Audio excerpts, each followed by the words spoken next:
He came home expecting silence. Instead, he heard something that would change everything he believed about his world. Preston Hale's private jet landed 3 hours early at Nashville International. The billionaire tech mogul had cut his Chicago business meeting short. Something about Noah kept nagging at him. His 10-year-old son hadn't spoken much during their last video call, and after the accident that left Noah paralyzed from the waist down, Preston had learned to read every micro-expression, every hesitation. The drive to his sprawling estate felt longer than usual. 6 months had passed since that terrible night when a drunk driver slammed into their family car. Noah survived. His mother didn't. Preston carried guilt heavier than his billions. He should have been driving, not Sarah. He should have protected them both. Now Noah lived under the constant supervision of 3 full-time nurses and Dr. Marcus Reeves, Nashville's most respected pediatric specialist. Preston spared no expense. The best equipment, the most qualified staff, everything money could buy. Yet Noah seemed to slip further away each week, retreating into silence behind his wheelchair and medications. Hi viewers, kindly tell us where you're watching from and what time it is. Warm welcome to the family. Enjoy the story. As Preston's Bentley pulled through the wrought iron gates, he noticed something odd. Music was playing somewhere in the house. Not the classical pieces his medical team usually preferred. This was different, upbeat, joyful. He entered through the main foyer, expecting to find his staff maintaining their usual clinical routine. Instead, he heard something that stopped him cold. Laughter. His son's laughter. Preston hadn't heard that sound in months. He followed it toward the sunroom, moving quietly across the marble floors. What he saw through the doorway made him question reality. Noah was moving, not just sitting in his wheelchair, actually moving his arms, swaying to music, his face bright with genuine happiness. And beside him, encouraging every movement, was a woman Preston had never seen before. She was young, maybe 28, with kind eyes and gentle hands that guided Noah through what looked like dance movements. A black woman wearing simple cleaning clothes, but moving with the grace of someone trained in performance. That's it, Noah. Feel the rhythm in your shoulders. Let it flow down your arms, she said softly. Noah giggled, actually giggled, as he mimicked her movements. Keisha, watch this. He spun his wheelchair in a small circle, arms extended like wings. Preston's blood turned cold. Who was this woman? How long had she been alone with his son? His mind raced through every nightmare scenario a wealthy parent fears. Stranger in the house. Unauthorized access to Noah. Manipulation. Exploitation. Have you ever walked into a room and immediately felt like everything you thought you knew was wrong? Drop a thinking face in the comments if you've had that moment of shock that changed everything. Preston stepped into the sunroom. Excuse me, who exactly are you? Both Noah and the woman, Keisha, turned toward him. The music stopped. The joy drained from Noah's face instantly. Dad, you're home early. Noah's voice carried a note of panic that Preston couldn't understand. Keisha stood slowly, her hands clasped in front of her. Mr. Hale, I'm Keisha Monroe. I work with your cleaning service. You were just what? Preston's voice came out sharper than he intended. Entertaining my son without supervision? How did you even get access to this room? The color left Keisha's face. Sir, I can explain. Noah asked me. I don't care what he asked you.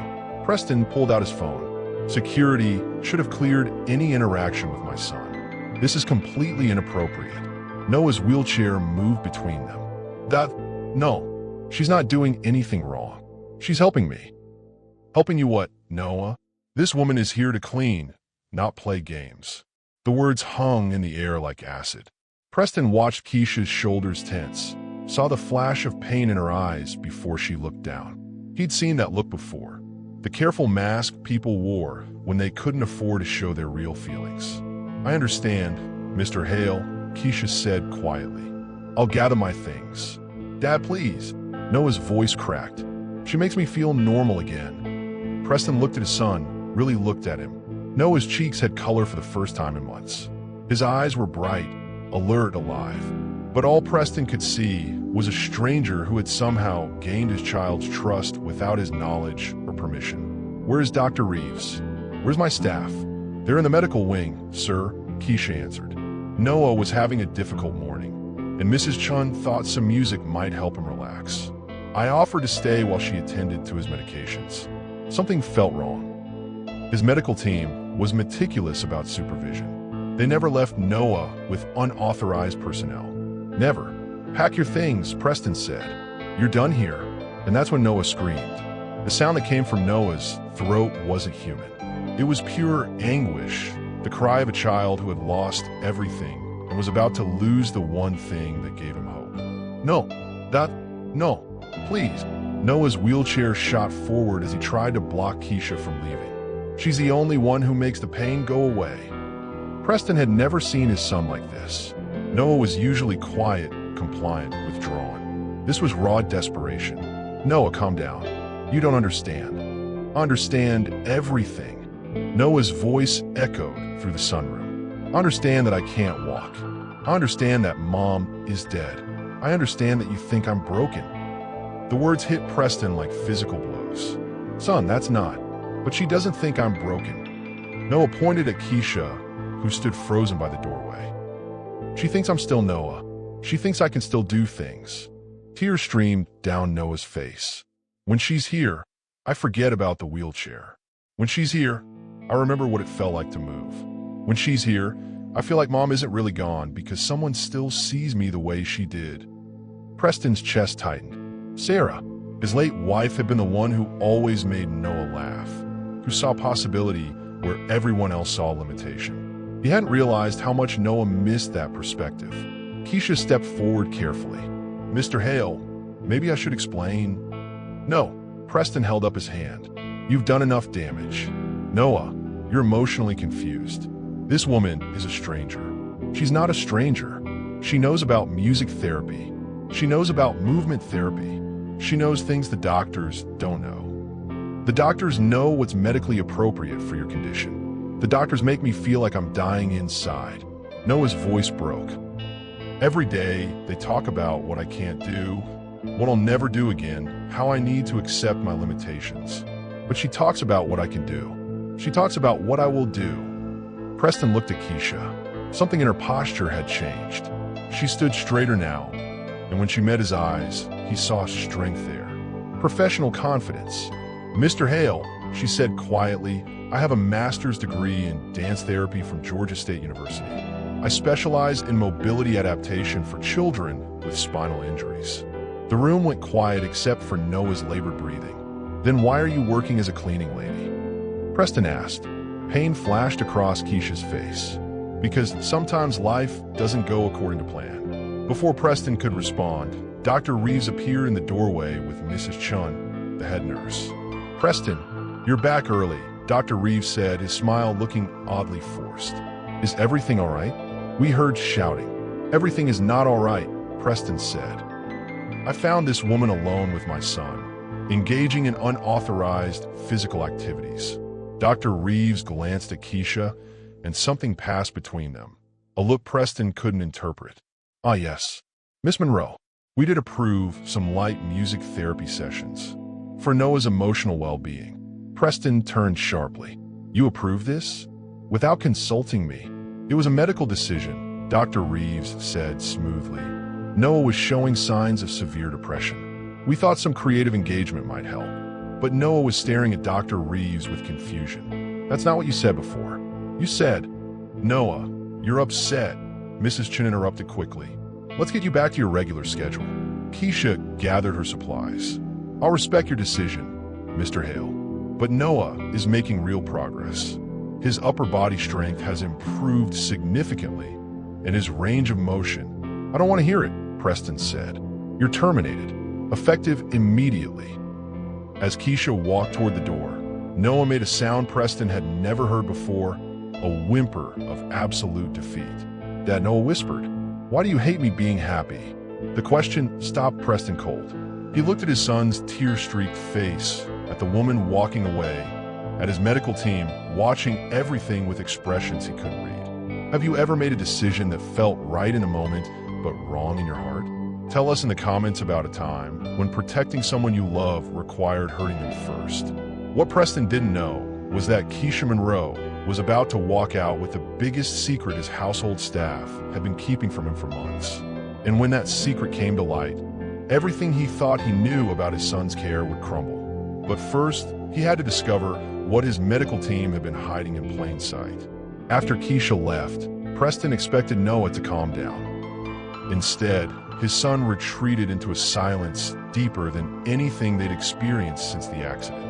For 3 days, Noah refused to eat properly, barely responded to questions, and stared out his bedroom window with hollow eyes. The vibrant child Preston had glimpsed in the sunroom had vanished, replaced by someone who seemed to be disappearing before his eyes. Dr. Reeves assured him this was normal. Children form inappropriate attachments to caregivers sometimes. He'll adjust. But Mrs. Chun seemed nervous, avoiding eye contact and fumbling with Noah's medications. The other nurses whispered in corners and fell silent when Preston approached. On Thursday evening, Preston found Noah sitting in the darkened sunroom where he'd discovered him with Keisha. His son was just staring at the piano in the corner, a piano that hadn't been played since Sarah's death. "Hey, buddy," Preston said softly. "How are you feeling?" Noah didn't look at him. "Do you want to know what Keisha told me?" "Noah, we've been through this. She told me that Mom would want me to keep dancing." Noah's voice was barely a whisper. "She said Mom's spirit lives in music, and every time I move to a rhythm, I'm talking to her." Preston's throat tightened. Sarah had believed that too. She used to dance with Noah every night before bed, spinning him around the living room while he giggled and begged for just one more song. "She also told me something else," Noah continued. "She said the doctors have been lying to you." Preston sat down slowly. "What do you mean?" "They told you I wasn't getting better." "But I'm getting better, Dad. I can feel things in my legs sometimes. When I used to dance with her, I could feel tingling, like my nerves were trying to wake up." "Noah, that's probably just phantom sensations," Dr. Reeves explained. "Dr. Reeves doesn't know everything." Noah turned to face his father for the first time in days. "Keisha filmed me, Dad. She kept videos to track my progress. I can show you if you want to see." Preston's blood went cold. "She filmed you? Without my permission?" "She filmed me getting better," Noah said quietly. "And she filmed them telling her to stop." The room spun slightly. "What?"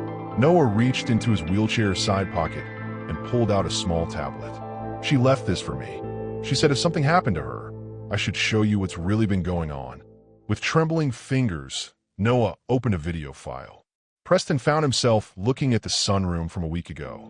Noah was in his wheelchair, but he was moving differently than Preston had ever seen, with purpose, with strength, with something that looked almost like, "Are those muscle contractions in your legs?" Preston whispered. On screen, Noah was doing an exercise where he lifted his knees slightly off the wheelchair footrest. They weren't phantom movements. They were real, controlled, deliberate. "Watch this part," Noah said. The video jumped to a conversation between Keisha and Dr. Reeves. Preston couldn't hear the words clearly, but he could see Keisha showing the doctor something on her phone while pointing enthusiastically at Noah. Dr. Reeves looked irritated, shaking his head repeatedly. Then Preston heard his own voice, distant but clear. "Where are the videos of his therapy sessions you mentioned in your reports?" Dr. Reeves's voice responded. "We don't typically record routine exercises, Preston, but I can assure you Noah is progressing exactly as expected for his injury level." But in Keisha's video, recorded that same day, Noah was doing exercises that Preston had never seen in any medical report. Exercises that showed movement and strength Dr. Reeves had never mentioned. "There are more videos, Dad. Lots more."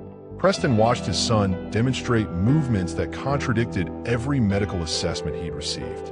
In some clips, Noah was actually standing, briefly with support but standing, while Keisha spotted him carefully. "When was this recorded?" "2 weeks ago," Noah said. "Right before you fired her." Preston's mind raced. "Why would Dr. Reeves hide your progress from me?" Noah was quiet for a long moment. Then he said something that made Preston's world tilt on its axis. "Keisha thinks someone doesn't want me to get better, Dad. She thinks someone has been changing my medications." The tablet slipped from Preston's hands. Have you ever discovered that people you trusted were keeping life-changing secrets from you? Drop a face screaming in fear in the comments if you've experienced that moment when everything you believe turned out to be wrong. Noah, that's a very serious accusation. I know, Dad. That's why Keisha was scared. She said if people are willing to lie about a little boy's recovery, they're probably willing to do worse things to keep their secrets. Preston looked at his son, really looked at him. Noah's color was better than it had been in months, even despite his recent sadness. His posture in the wheelchair was stronger. His eyes, though sad, were alert and focused in a way they hadn't been since the accident. She also said something else, Dad. What? She said the car accident might not have been an accident at all. Preston's phone buzzed. A text from an unknown number. Meet me at Riverside Park tomorrow at 10 a.m. Come alone. There are things about Noah's condition you need to know. Things about the accident, too. Okay. Outside, thunder rumbled across Nashville's skyline. But the real storm was just beginning inside the walls of Preston Hale's perfect mansion. Preston didn't sleep that night. He spent hours reviewing Noah's medical files, comparing Dr. Reeves's reports to the videos Keisha had left behind. The discrepancies were impossible to ignore. According to the official documentation, Noah showed minimal progress with standard physical therapy interventions. But Keisha's recordings told a different story entirely. They showed a child whose body was fighting to heal, whose spirit was intact, whose potential was being systematically ignored. At 5 a.m., Preston made a decision that would change everything. He called his personal investigator, Marcus Webb. I need you to run complete background checks on my medical staff, Preston said. Start with Dr. Marcus Reeves. Any particular reason for concern? Webb asked. Preston thought about Noah's words. Someone doesn't want me to get better. Just do it quietly and quickly. At 9:45 a.m., Preston sat in his car at Riverside Park, watching joggers and dog walkers enjoy the morning sunshine. He felt exposed, vulnerable. This wasn't his world of boardrooms and control. This was uncertainty and trust. Keisha appeared exactly at 10 a.m., walking from the opposite direction. She looked tired, like she hadn't slept either. She sat on the bench beside his car, and he joined her. Thank you for coming, she said quietly. Before you say anything, Preston replied, I owe you an apology. I saw a black woman I didn't recognize with my son, and I made assumptions. That was wrong. Keisha studied his face. Apology accepted. But we don't have time for guilt, Mr. Hale. Noah is in danger. What kind of danger? She pulled out her phone and showed him a medical chart. This is Noah's real progress report.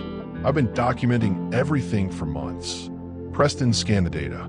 According to Keisha's measurements, Noah had regained significant upper body strength, improved balance, and most importantly, was showing signs of nerve regeneration in his lower extremities. This suggests he could potentially regain some mobility with proper therapy, Preston said. Not just some mobility. With intensive, specialized treatment, Noah might walk again. Not perfectly, but functionally. Preston's heart pounded. Then why would Dr. Reeves hide this? Keisha was quiet for a moment. How much do you know about your insurance policies, Mr. Hale? What do you mean? Noah's medical care is covered by a specialized policy worth $15 million, but only if his injuries are considered permanent and irreversible. The world seemed to stop spinning. Are you suggesting? I'm suggesting that Dr. Reeves has financial incentives to keep Noah disabled. The longer Noah needs full-time medical care, the more money flows through his practice. Preston felt sick. That's monstrous. There's more. Keisha showed him another document. I've been researching the accident. Did you know the driver who hit you had been drinking at McClure's bar for 4 hours before getting behind the wheel? Yes, the police report mentioned. Did you know McClure's bar is owned by a subsidiary of Titan Industries? Preston went cold. Titan Industries was his biggest business rival. He'd been locked in a hostile takeover battle with them for months before the accident. That could be coincidental, he said, but his voice lacked conviction. Keisha pulled out a tablet and showed him security footage. This is from McClure's parking lot the night of the accident. Watch the timestamp. Preston watched a man stumble toward a red pickup truck. But before he got in, another man approached him. A man in an expensive suit who handed him something small. Money? Preston asked. Or instructions, Keisha said. The suited man's license plate traces back to a Titan Industries corporate vehicle. Preston's hands were shaking now. You're suggesting they deliberately caused the accident that killed my wife? I'm suggesting that successful people sometimes become targets, and that very powerful people don't like losing $15 billion contracts. Before Preston could respond, his phone buzzed. Marcus Webb. Preston, you need to hear this. Dr. Marcus Reeves has gambling debts totaling $2.8 million. He's been paying them off through insurance fraud involving several wealthy families. Preston put the call on speaker so Keisha could hear. There's more, Webb continued. Reeves has been prescribing unnecessary medications to keep patients dependent on long-term care. 3 other families have filed complaints, but they were settled quietly out of court. Keisha and Preston looked at each other.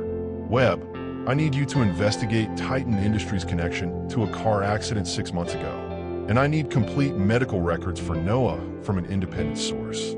After Preston ended the call, Keisha stood up. Mr. Hale, I need to ask you something difficult. What?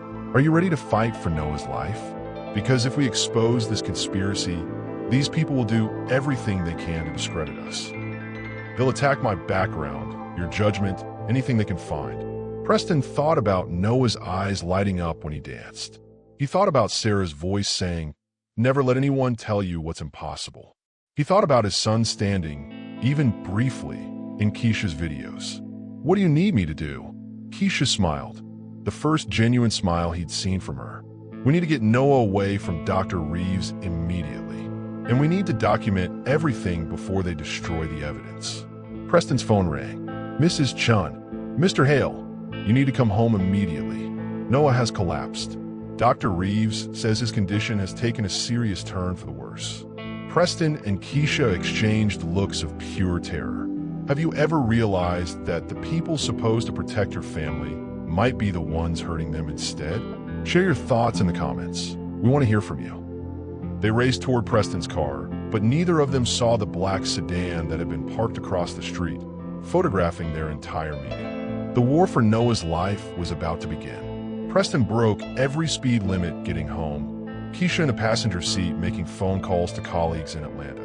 As they pulled into the estate, they saw Dr. Reeves's Mercedes and 2 ambulances in the circular driveway. This is a setup, Keisha said grimly. Noah was fine yesterday. Medical emergencies don't just happen. They rushed through the front door to find controlled chaos. Paramedics were in the sunroom with Noah, who appeared unconscious on a stretcher. Dr. Reeves was directing everyone with clinical authority. Preston, thank God you're here, Dr. Reeves said. Noah went into cardiac distress about 30 minutes ago. We're taking him to Nashville General for emergency evaluation. Preston looked at his son's pale face. What kind of cardiac distress? He's never had heart problems. Sometimes spinal injury patients develop secondary complications. We need to run comprehensive tests immediately. But Keisha was looking at the 4-line running into Noah's arm. She grabbed Preston's sleeve and whispered, "Ask them what medications they've given him." Dr. Reeves, what have you administered to him today? Standard emergency protocols. Saline, oxygen, some mild sedation to keep him calm during transport. Keisha stepped forward. What kind of sedation? Dr. Reeves noticed her for the first time. His face hardened. Miss Monroe, you're not authorized to be here. She's with me, Preston said firmly. Answer her question. I don't answer to cleaning ladies about medical decisions. The dismissiveness in his tone made Preston's anger flare, but Keisha remained calm. Dr. Reeves, I'm a licensed dance therapist with specialized training in spinal rehabilitation. I've been documenting Noah's progress for weeks. Dr. Reeves's face went white. That's impossible. You're a janitor. No, Preston said slowly. She's a medical professional who's been watching my son recover while you've been lying to me about his condition.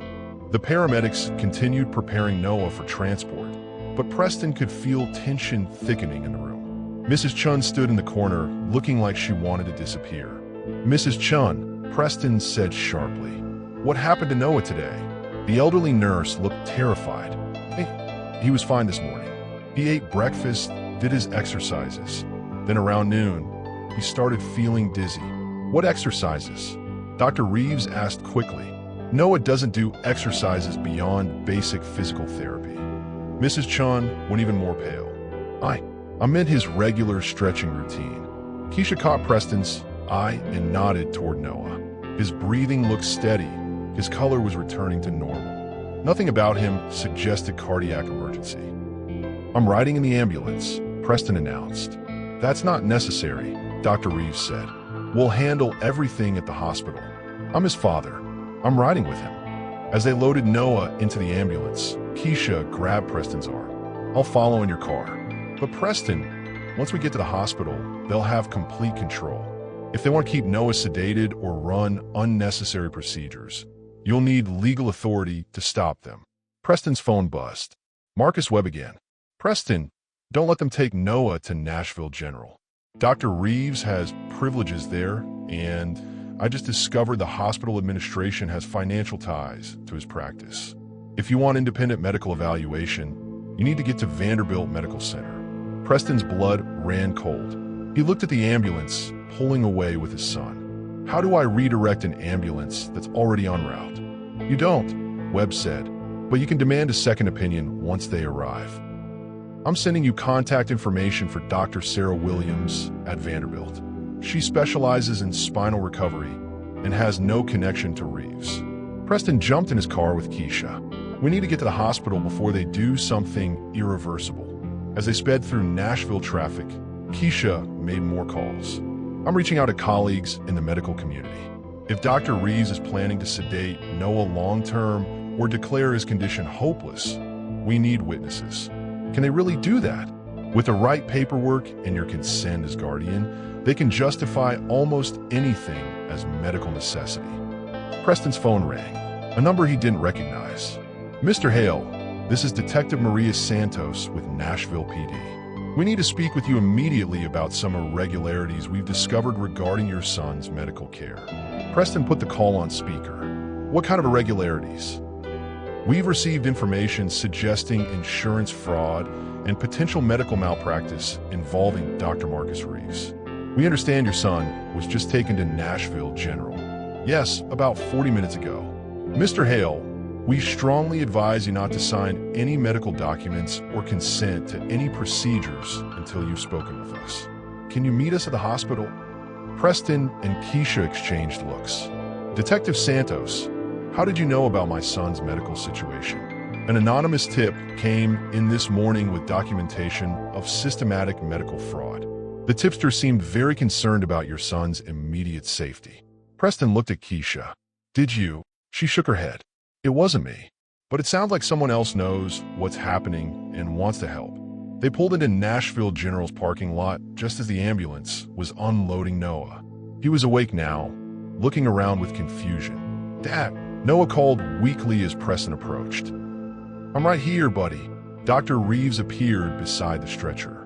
Preston, we need to get Noah upstairs for immediate testing. I've prepared admission papers. I'm not signing anything until I speak with the police. Dr. Reeves froze. Police? Why would police be involved in a medical emergency? Detective Santos appeared from behind a parked car. Dr. Reeves, we need to have a conversation. But before anyone could respond, Noah grabbed Preston's shirt and whispered something that made everyone's blood turn to ice.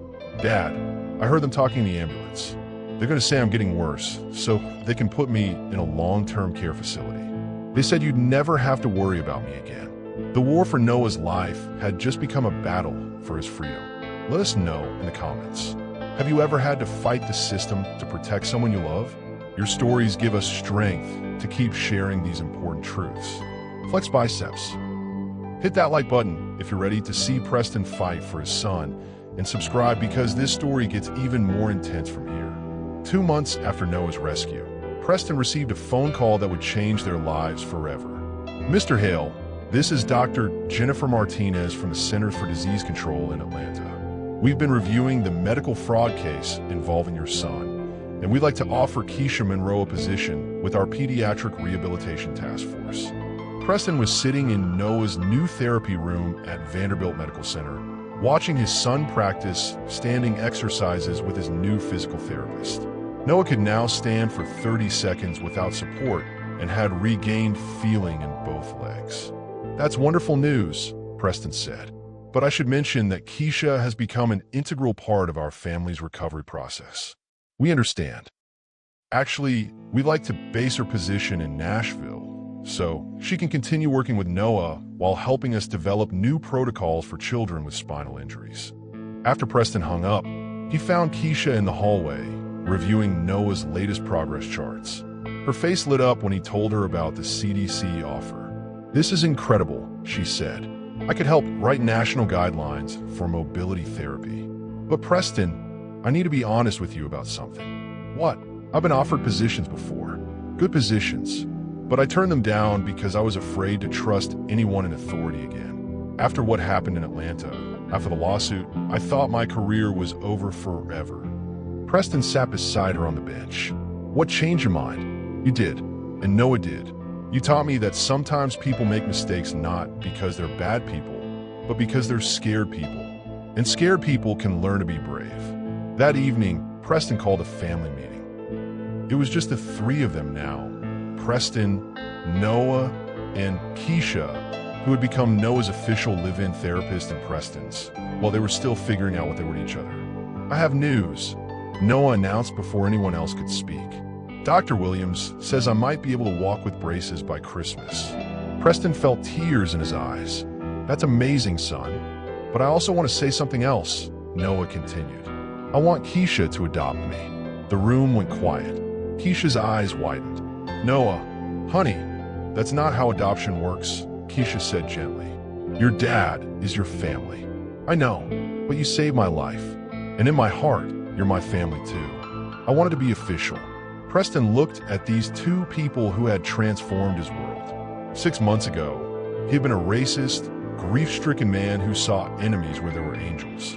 Now, he was learning what family really meant. Do you believe that families are made by love, not just by blood? Tell us about the people who chose to love you when they didn't have to. Drop a red heart if someone changed your life by believing in you. "Actually," Preston said slowly, "I have a better idea." He got down on one knee in front of Keisha. "Keisha Monroe, you saved my son's life. You opened my eyes to my own prejudices. You taught me that strength comes in all colors and all backgrounds. Will you marry me?" Keisha stared at him. "Preston, are you serious?" "Dead serious. I love you. Noah loves you. And we want you to be our family in every way possible." Noah hooped from his wheelchair. "Say yes. Say yes." Keisha looked at Preston's face, then at Noah's excited expression. "Are you sure you're ready for people to talk?" A white billionaire marrying a black woman who used to clean his house. "Let them talk," Preston said. "I'm ready to spend the rest of my life proving that love is stronger than prejudice." Keisha wiped tears from her eyes. "Then yes, I'll marry you." But their celebration was interrupted by Preston's phone ringing. Marcus Webb. "Preston, turn on Channel 5 News." Right now, they turned on the television to see a breaking news report. Billionaire tech CEO Preston Hale announced today the launch of the Sarah Hale Foundation for Medical Justice, named after his late wife. The foundation will investigate medical fraud cases and provide free legal representation for families who suspect medical malpractice. The reporter continued. Hale's announcement comes after his own son was allegedly victimized by a fraudulent medical scheme that kept the child from receiving proper rehabilitation therapy. Preston smiled. "I guess our story is going public." "Are you ready for that?" Keisha asked. Preston looked at Noah, who was practicing standing exercises while watching the news report. His son was strong, determined, healing. His son was alive. "I'm ready for anything, as long as we face it together." 3 weeks later, Preston found himself sitting across from Oprah Winfrey in her Chicago studio. "So tell me, Preston," Oprah said, "when you first saw Keisha with Noah, what went through your mind?" Preston took a deep breath. "Honestly, I saw a black woman I didn't recognize, and I immediately assumed she was a threat. I didn't see a trained therapist. I didn't see someone who cared about my son. I saw my own fears and prejudices." That's a powerful admission. It's the truth. And the truth is that my racism almost cost my son his chance to walk again. In the green room, Noah was watching the interview with Keisha. He was standing now, using his new leg braces, practicing the steps he would take across the stage during the second segment. "Are you nervous?" Keisha asked. "A little," Noah admitted, "but mostly I'm excited. Maybe some other kids will see this and know they don't have to give up." "You're very brave, Noah. I learned it from you," he said simply. Back on stage, Oprah was asking Preston about the wedding plans. "We're keeping it simple," Preston said. "Noah is going to walk me down the aisle. Well, walk us both down the aisle, since he insists on giving Keisha away too." The audience laughed and applauded. "But this story is bigger than just your family," Oprah continued. "Tell us about the foundation." The Sarah Hale Foundation has already identified 47 cases of suspected medical fraud across 12 states. We've provided legal support to families who couldn't afford to fight back against corrupt doctors and insurance companies. And Dr. Reeves? Sentenced to 8 years in prison. His medical license was revoked, and he's required to pay restitution to all his victims. What about the people who caused your wife's death? Preston's face grew serious. 3 executives from Titan Industries were arrested for conspiracy to commit vehicular homicide. The driver who actually hit us received immunity in exchange for his testimony. How do you find forgiveness for something like that? Preston was quiet for a moment. "I don't think I've found complete forgiveness yet, but I found purpose. Every family we helped through the foundation honors Sarah's memory." After the commercial break, Noah joined them on stage. The audience gasped as he walked slowly but steadily to his chair. "Noah," Oprah said, "what do you want people to know about kids with disabilities?" "We're not broken," Noah said clearly. "We're just different, and different doesn't mean worse. It just means we need people to believe in us." "What would you say to other kids who are going through what you went through?" Noah thought for a moment. "Don't let anyone tell you what's impossible. And if the grown-ups around you aren't listening, keep talking until you find grown-ups who will." The audience erupted in applause. But the most powerful moment came when Oprah asked Keisha to join them. "Keisha, your professional reputation was destroyed by false accusations. How does it feel to be vindicated?" "It feels like justice," Keisha said. "But more than that, it feels like hope. I hope other women who look like me will see this story and know that their voices matter, their expertise matters, their love matters." "What would you say to Preston now, knowing everything you know?" Keisha looked at Preston and Noah. "I'd say thank you for teaching me that sometimes the people who hurt us most are just scared, and sometimes the best families are the ones we choose." Have you ever watched someone transform their pain into purpose? Share your story of resilience in the comments. We want to celebrate the fighters. Flex biceps. After the show aired, the Sarah Hale Foundation received over 12,000 calls from families reporting suspected medical fraud. But more importantly, they received 847 calls from medical professionals ready to volunteer their expertise to help investigate cases. The story was becoming a movement. 6 months after the Oprah appearance, Preston faced the biggest challenge of his transformation. Titan Industries had filed a lawsuit claiming defamation and demanding $50 million in damages. Their legal team argued that Preston's accusations about the car accident were based on circumstantial evidence and had damaged their corporate reputation. "They're trying to bankrupt us," Preston told Keisha over breakfast. "If we lose this case, we'll have to shut down the foundation and sell the house to pay damages." "What does Marcus think our chances are?" Keisha asked. 50-50. The evidence is strong, but corporate conspiracy cases are hard to prove. Noah rolled his wheelchair up to the table. He was walking more every day, but still used a chair when he was tired. "Dad, remember what you taught me about fighting bullies?" "What's that, son?" "You said bullies count on you being too scared to fight back. But if you stand up to them, they usually back down." Preston smiled. "You're right. We're not backing down." The trial began on a Tuesday morning in Nashville. Preston, Keisha, and Noah sat in the front row, surrounded by families from across the country who had been helped by the foundation. Titan Industries brought in the most expensive legal team money could buy. Their lead attorney, Jonathan Blackstone, was known for destroying witnesses and intimidating juries. "Ladies and gentlemen," Blackstone said in his opening statement, Preston Hale is a grief-stricken father who has constructed an elaborate conspiracy theory to avoid accepting the simple truth. His wife died in a random drunk driving accident. His accusations against my clients are fantasy, not fact. But Preston's attorney, Maria Santos, the same detective who had helped expose Dr. Reeves, had spent months building an airtight case. Members of the jury, Santos said, we will prove that Titan Industries orchestrated the murder of Sarah Hale to stop her husband from completing a business deal that would have cost them billions. We will show you financial records, witness testimony, and physical evidence that proves this was not an accident. The trial lasted 3 weeks. Every day, Preston watched Titan's lawyers try to destroy his reputation, question his motives, and paint him as an unreliable witness driven by grief and guilt. The hardest moment came when they called Keisha to the stand. Miss Monroe, Blackstone said with a condescending smile, "Isn't it true that you have a criminal record?" "I was arrested once for trespassing," Keisha answered calmly. "Trespassing where?" "At the hospital where I used to work. I was trying to retrieve my personal research files after I was wrongfully terminated." "So you admit to breaking the law?" "I admit to fighting for my professional reputation when the legal system failed me." Blackstone smirked. "And isn't it true that you financially benefited enormously from your relationship with Mr. Hale?" Preston watched Keisha's face remain composed even as the question tried to reduce their love to a transaction. "I've benefited from loving Noah and Preston," she said. "But the greatest benefit has been watching a family heal. Come now, Miss Monroe. You went from cleaning houses to living in a mansion. Surely financial motivation played a role in your therapeutic recommendations."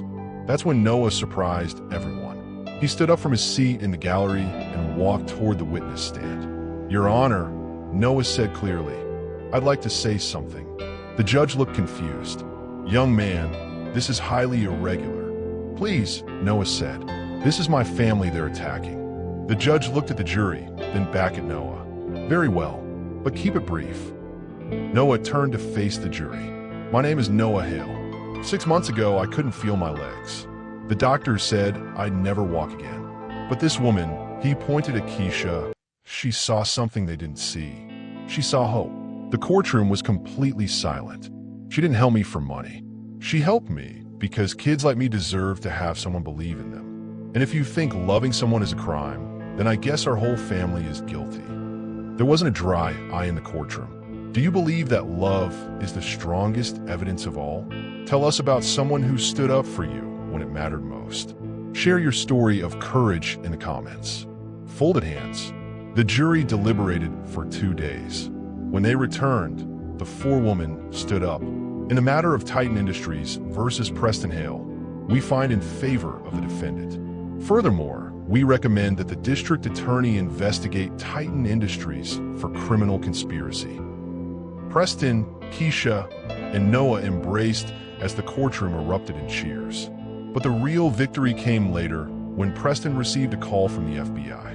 "Mr. Hale, based on evidence presented in your trial, we're opening a federal investigation into corporate-sponsored violence.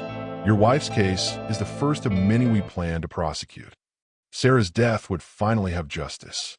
1 year later, Preston stood in the garden behind their home, watching Noah chase Keisha around the rose bushes. Noah was walking without braces now, though he still moved carefully. His laughter filled the air like music. "Dad," Noah called, "come help us. Keisha's trying to escape before the wedding."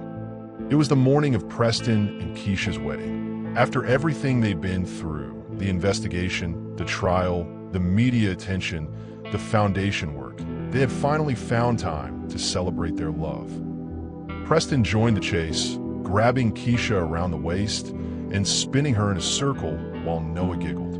"No running away on our wedding day," Preston said, kissing her cheek. "I'm not going anywhere," Keisha laughed. "But your son is convinced I'm going to change my mind." "Never," Noah said firmly. "You're stuck with us forever now." As they got ready for the ceremony, Preston reflected on how much had changed. The foundation now operated in 37 states. Keisha's rehabilitation protocols had been adopted by children's hospitals nationwide. Noah was back in school, playing adaptive sports, and mentoring other kids with disabilities. Most importantly, Preston had learned to see people, really see them, without the filter of his own assumptions and fears. The wedding was small, held in their backyard with 50 close friends and family members. Many of the guests were families they'd helped through the foundation, parents and children who had become their extended family. As Noah walked both Preston and Keisha down the makeshift aisle, he whispered, "Mom would have loved this." Preston squeezed his son's hand. "She'd just love this, buddy. She's here." The ceremony was performed by Reverend Jackson from Keisha's childhood church in Atlanta. He spoke about love that transcends boundaries, about families built on choice rather than chance, about the courage it takes to transform pain into purpose. "Do you, Preston, take Keisha to be your wife, your partner in all things, and your co-parent to Noah?" "I do," Preston said, his voice strong and clear. "Do you, Keisha, take Preston to be your husband, your partner in all things, and your co-parent to Noah?" "I do," Keisha said, tears streaming down her face. "And do you, Noah, accept Keisha as your stepmother and Preston as your father, forming a family united by love?" Noah grinned. "We already are a family, but yes, I accept." The crowd erupted in laughter and applause. After the ceremony, as they danced their first dance as a married couple, Keisha whispered to Preston, "Do you ever wonder what would have happened if you hadn't come home early that day?" Preston looked across the dance floor at Noah, who was spinning in his wheelchair with 3 other kids from the foundation. "I try not to think about that," he said, "but I know Sarah had something to do with the timing. She made sure I saw what I needed to see, even when I wasn't ready to see it." "What do you think she'd say about us now?" Preston smiled. "I think she'd say we figured out what she always knew, that love isn't about color or background or what people think. It's about showing up for each other, especially when it's hard." As the sun set over Nashville, 3 generations of foundation families danced together in Preston and Keisha's backyard. Children who had been written off by doctors were running and playing. Parents who had felt hopeless were laughing and sharing stories. At the edge of the dance floor, Dr. Sarah Williams from Vanderbilt approached the newlyweds. "Preston, Keisha, I have news. The CDC wants to fund a national research center for pediatric rehabilitation. They want to base it here in Nashville and put Keisha in charge." Preston looked at his new wife. "What do you think?" "I think," Keisha said, "we're just getting started. Have you ever seen love transform an entire community? Share your stories of hope and healing in the comments. Your experiences inspire others to keep fighting." Sparkles. That night, after all the guests had gone home, Preston found Noah sitting on his bedroom windowsill, looking out at the stars. "What ya thinking about, son?" "I'm thinking about how different everything is now. A year ago, I thought my life was over. Now I have a mom again, and a dad who really sees me, and we're helping other kids feel hopeful." Preston sat beside his son. "What's the most important thing you've learned?" Noah was quiet for a moment. "I learned that sometimes the worst things that happen to you can turn into the best things. But only if you don't give up and if you let people help you. That's pretty wise for a 12-year-old. I had good teachers," Noah said, smiling. As Preston tucked Noah into bed, his son grabbed his hand. "Dad, promise me something. Anything. Promise me we'll never stop helping other families like ours. Promise me we'll keep fighting for kids who need someone to believe in them." "I promise, son. That's what we were put here to do." 2 years after their wedding, Preston received a phone call that brought their journey full circle. "Mr. Hale, this is Dr. Amanda Chun from Seattle Children's Hospital. We have a situation here that we think you might be able to help with." Preston was in his foundation office, reviewing cases with Keisha and Noah, who was now 14 and served as the foundation's youth advocate. "What kind of situation?" Preston asked. "We have a 10-year-old girl named Maya Johnson. She's been paralyzed for 8 months after a car accident. But here's the thing.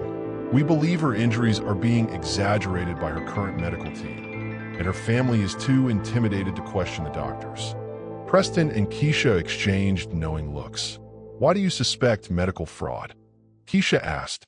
"Because I've been following your foundation's work, and I recognize the pattern. Maya shows signs of nerve regeneration that aren't being documented in her official reports." Her family is poor, black, and they trust the medical system implicitly. "Send us everything," Preston said.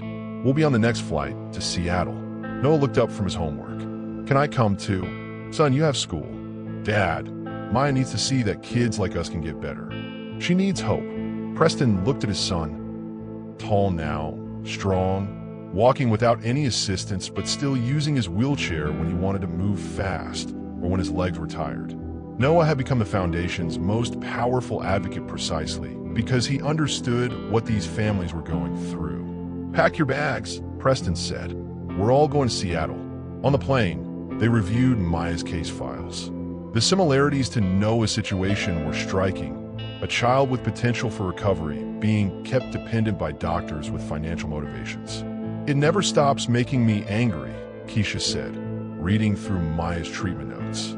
"Good," Preston replied. "Anger is fuel. As long as we're angry, we'll keep fighting." At Seattle Children's Hospital, they met Maya's parents, Jennifer and Marcus Johnson. Jennifer was a single mom working 2 jobs to pay for Maya's care. Marcus was Jennifer's father, a retired mechanic who had mortgaged his house to help with medical expenses. "We don't understand why Maya isn't getting better," Jennifer said through tears. "The doctors say she'll never walk again, but sometimes I see her moving her legs when she thinks nobody's looking." Preston knelt beside Maya's hospital bed. She was tiny, with huge brown eyes that reminded him of Noah at his lowest point. "Hi, Maya," Preston said gently. "I'm Preston, and this is my wife Keisha and my son Noah." Maya looked at Noah with curiosity. "Are you sick too?" "I was," Noah said, rolling his wheelchair up to her bed. "I was hurt in a car accident, just like you. The doctors told my dad I'd never walk again." "But you're in a wheelchair," Maya pointed out. Noah grinned and stood up from his chair. "I use this when I want to go fast or when my legs are tired. But watch this." Noah walked to the window and back, his movements smooth and confident. Maya's eyes went wide. "The doctors said that was impossible."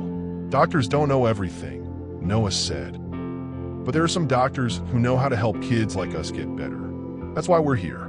Over the next 3 days, Keisha worked with Maya while Preston investigated her medical team. The results were depressingly familiar: insurance fraud, unnecessary medications, and deliberate suppression of recovery documentation. But Maya responded to Keisha's therapy even faster than Noah had. Within 48 hours, she was sitting up independently and showing voluntary muscle control in her legs. "This is remarkable," Dr. Amanda Chin said, watching Maya work with Keisha. 6 months of traditional therapy showed minimal progress, but 2 days with your wife and Maya is demonstrating functional movement. "It's not magic," Keisha said. "It's just treating the child as a whole person instead of a collection of symptoms." On their last day in Seattle, Maya's corrupt medical team was arrested, and Maya was transferred to Dr. Chen's care. But the most powerful moment came when Maya took her first assisted steps. "Look," Maya called to her mother. "I'm walking like Noah." Jennifer Johnson collapsed in tears of joy and relief. "Thank you," she whispered to Preston. "Thank you for saving my daughter." But Preston wasn't finished. That evening, he called a press conference. "The Sarah Hale Foundation is announcing a new initiative," he told the gathered reporters. "We're establishing a national hotline for families who suspect medical fraud. We're also launching a training program to teach parents how to advocate for their children's care." A reporter asked, "Mr. Hale, why has this become your life's mission?" Preston looked at Keisha and Noah, who stood beside him at the podium. "Because 3 years ago, I was a racist man who almost let his prejudices destroy his son's chance at recovery. I learned that the people society teaches us to dismiss are often the people with the power to save us. I learned that healing isn't just medical. It's about seeing each other as human beings worthy of hope and dignity." Noah stepped up to the microphone. "And because kids like Maya deserve to have someone fight for them. Every child deserves to know that their life has value, that their dreams matter, that their recovery is possible." The questions continued for 20 minutes, but the most important moment came when Maya's mother approached them afterward. "I want to volunteer for the foundation," Jennifer said. "I want to help other families like mine." What makes you think you're qualified? Preston asked with a smile. Because I know what it feels like to be powerless, and I know what it feels like to have someone believe in you when everyone else has given up. 6 months later, Maya Johnson walked across the stage at her 6th grade graduation. Jennifer Johnson had become the Foundation's Northwest Regional Director. Dr. Amanda Chun had established a new pediatric rehabilitation protocol based on Keisha's methods. And Noah Hale, now 15, stood before a congressional hearing on healthcare reform, testifying about the need for better oversight of medical practices affecting disabled children. My name is Noah Hale, he said to the senators and representatives gathered in Washington, D.C. For years ago, doctors told my father I'd never walk again. They were wrong. But they weren't just wrong about my legs, they were wrong about my value as a human being. The hearing room was completely silent. Children with disabilities aren't broken. We're not burdens. We're not lost causes. We're kids who need the same thing every kid needs. Adults who believe in us and fight for us. Noah paused, looking directly at the committee chairman. The Sarah Hale Foundation has helped over 3,000 families in the past 4 years. We've exposed 47 cases of medical fraud. We've helped 1,200 children regain mobility they were told they'd never have. But the most important thing we've done is prove that love is stronger than prejudice, that hope is stronger than hopelessness, and that families come in all colors and all forms. The committee gave Noah a standing ovation that lasted 3 minutes. That evening, back in their hotel room, Preston found Noah and Keisha watching the news coverage of his testimony. "I'm proud of you, son," Preston said. "Mom will be proud too." "I know she's proud," Noah said. "I can feel it every time we help another family." Preston sat down between his wife and son, his chosen family, his real family, his forever family. "What's next?" Keisha asked. "Next, we keep fighting," Preston said. "There are more Mayas out there, more families who need hope, more doctors who need to be stopped, and more doctors who need to be supported." Noah stood up and walked to the window, looking out at the Capitol dome lit up against the night sky. "You know what I think?" he said. "I think we're proof that the worst day of your life can turn into the first day of your real life. But only if you don't give up, and only if you let people love you." Preston and Keisha joined him at the window, looking out at a city full of possibilities, challenges, and families who needed to know that healing was possible. "To Maya," Preston said, raising his coffee cup. "To all the kids who need someone to believe in them," Keisha added, raising her tea. "To families that choose love over fear," Noah finished, raising his water bottle. They stood together in comfortable silence. 3 people who had found each other through tragedy and built something beautiful from the pieces of their broken lives. Have you ever seen someone transform their deepest pain into their greatest purpose? Share your stories of triumph over adversity in the comments. Your courage inspires others to keep fighting. Glowing star. Outside their window, Washington, D.C. slept peacefully.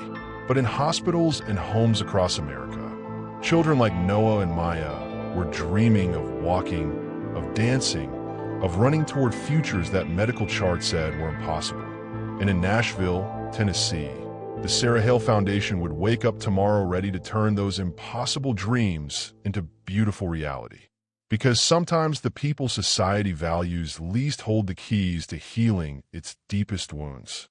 Sometimes the families that look different from what we expect teach us what love really means. And sometimes the children we're told to give up on become the ones who show us all how to hope. If this story touched your heart, hit that subscribe button and ring the notification bell. Share it with someone who needs to be reminded that miracles are real and that every family deserves someone willing to fight for them. Until next time, keep believing in the impossible.